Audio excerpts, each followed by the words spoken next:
Jadi assalamualaikum warahmatullahi wabarakatuh. Jadi buat video sekarang ini saya bakal upload lagi video di channel saya ini, Balai Bekasi. Sebelumnya saya terima kasih buat DPRD Bekasi, buat Museum Nasional Indonesia yang udah ngetek juga tentang prasasti kebantenan, yang udah nyimpen di Museum Nasional Indonesia Jakarta. Terus terima kasih buat mahasiswa yang sudah mengkaji ilmiah tentang prasasti kebantenan, tentang sejarah kampung kebantenan. Jadi malam ini lewat konten ini saya bakal mulai insya Allah rajin lah buat konten-konten berikutnya ya, tentang sejarah, tentang sekarang kita lagi ada mau ziarah malam. Ini kita berada di pesarian atau makam kebantenan. Rencananya nanti habis dari sini kita nih berdua, saya sendiri nih sama kameramen saya Dagul, orang kebantenan juga. Rencana kita mau ke makam Empang Bogor. Tapi ada baiknya sebelum kita kemana-mana, dulu sponsor utama channel ini terbuat salah satunya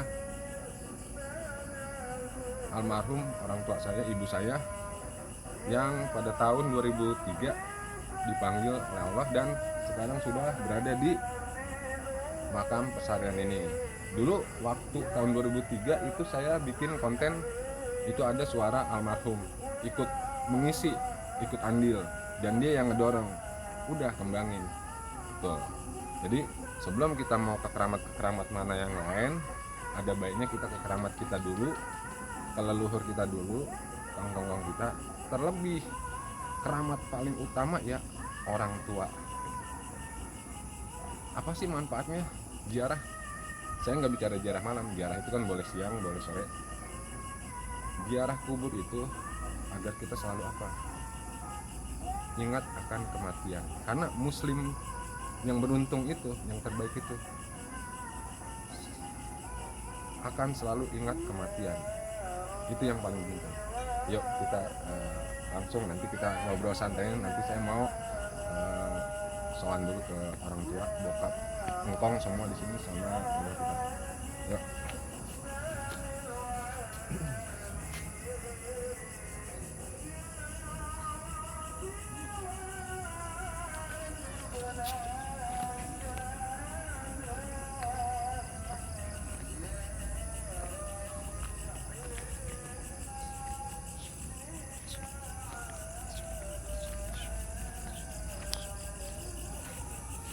Sebelumnya disclaimer, kita ikutin sunnah Nabi, oke?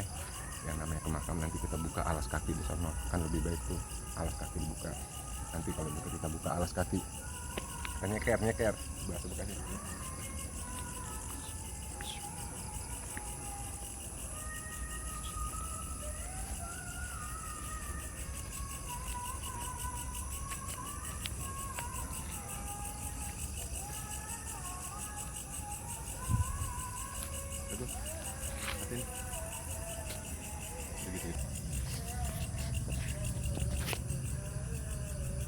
Mbak, saya mau izin.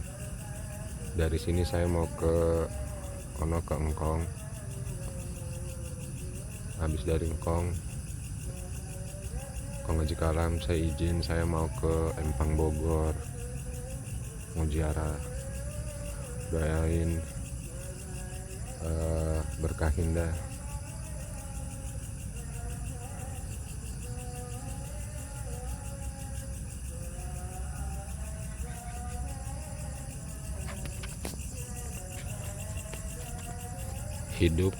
Hidup adalah ujian, entah itu kesulitan sampai itu kebahagiaan. Inti semua hidup itu di dunia itu ujian. Bagaimana menyikapinya? Dalam kesulitan, apakah dia ingat Allah? Dan waktu dia dikasih kesuksesan, kejayaan, apakah dia berubah? Apakah dia masih ingat Allah? Sholat masih jalan gak? Sombong gak ke orang? Orang tua ngedidik anak itu bisa terbilang sukses jika anak itu bakti ke orang tua, sopan santun ke sesama, terlebih makhluk Allah,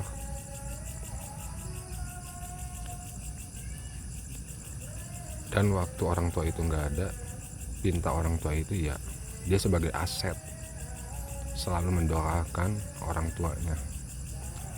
Dan pribadi saya, anak lelaki, ridallahu-nya itu ada sama orang tua.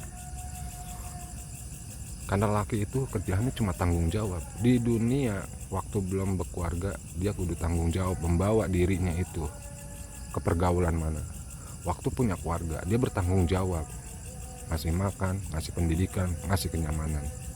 Waktu meninggal, lelaki tetap bertanggung jawab atas dosa-dosa istrinya, dosa anak-anaknya.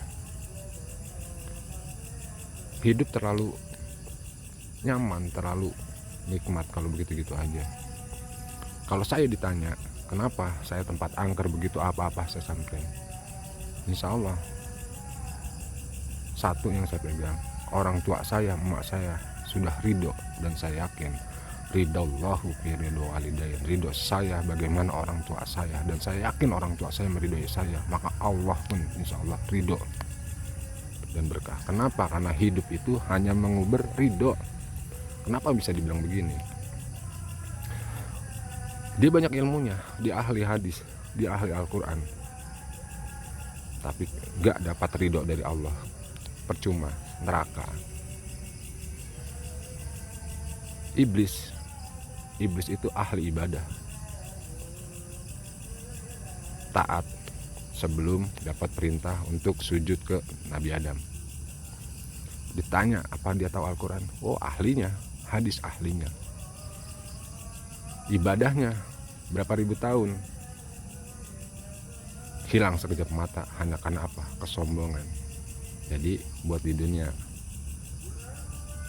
jangan sombong, karena sombong hanya milik Allah, tidak lebih bagaimana iblis. Tuh. Maaf, saya bukan ustadz, bukan apa, saya hanya seorang pendosa yang ingin mencari ridho Allah. Karena Allah lebih mencintai istighfarnya seorang pendusta, istighfarnya, taubatan nasuhanya seorang pendosa.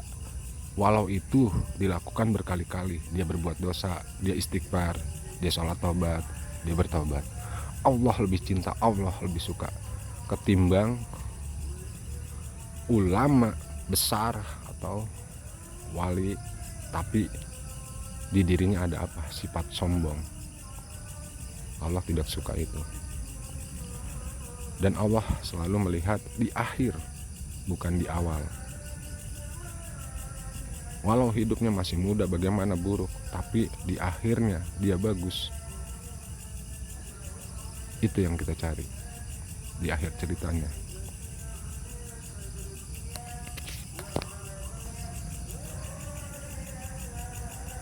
Hidup, kita mati itu nggak bawa apa-apa, dan kematian itu seperti tidur. Pernah nggak ngebayangin kita tidur aja kayak biasa? Sebenarnya kita tuh seperti mimpi, ngelihat kita dimandiin, kita dibungkus, kita berpikir apa? Wah, gue mimpi tuh, gue mimpi mati. Sampai dianterin, sampai diuruk kita di dalam tanah. Kita berontak pengen bangun, akhirnya benar kita bangun. Dalam hati alhamdulillah cuma mimpi, tapi ternyata kita bangun di dalam tanah. Bisa nggak berpikir seperti itu? Makanya muslim yang terbaik itu selalu mengingat akan kematian. Dan terbilang sukses itu, muslim yang sukses itu intinya sukses yang jaya, dia yang cukup, dia yang tenang, hatinya selalu tenang. Itu yang sukses. Kalau sukses dunia, jaya, itu hanya bonus. Itu bonus, anggap aja bonus. Sekarang saya susah, tahun 2025 ini buat makan aja sulit. nggak susah buat Allah bikin saya kaya jaya kalau Allah mau, kehendak Allah. Tapi nggak susah juga buat Allah bikin saya susah. Dari kaya tuh bikin saya susah. Nggak sulit juga buat Allah dari seorang pendosa dijadikan ahli taat, ahli ibadah. Sedikit cerita, Syekh Abdul Qadir Jalani pernah ditanya sama seorang pemabuk 3 pertanyaan yang membuat Syekh Abdul Qadir Al-Jailani ini menangis. Ya Syekh, apakah Allah sanggup membuat saya sependosa, sepemabuk ini menjadi ahli taat? Jawaban Syekh, sanggup. Apakah Allah sanggup membuat saya menjadi seperti Syekh? Sanggup. Pertanyaan ketiga, apakah Allah sanggup membuat orang yang seperti Syekh menjadi seperti saya? Yang intinya seorang yang ahli ibadah seperti Syekh Abdul Qadir Jalani dijadikan ahli dosa, ahli maksiat. Di situ Syekh Abdul Qadir Jalani menangis. Yang inti jawabannya ya sanggup. Gitu. Jadi saya di sini bukan menggurui, bukan mengajari. Saya hanya bisa bilang mudah-mudahan channel ini bisa jadi tuntunan yang mungkin jadi tontonan yang mungkin bisa sedikit ada tuntunan. Dan saya hanya mengajak, yuk, karena hidup di dunia itu hal paling mudah apa?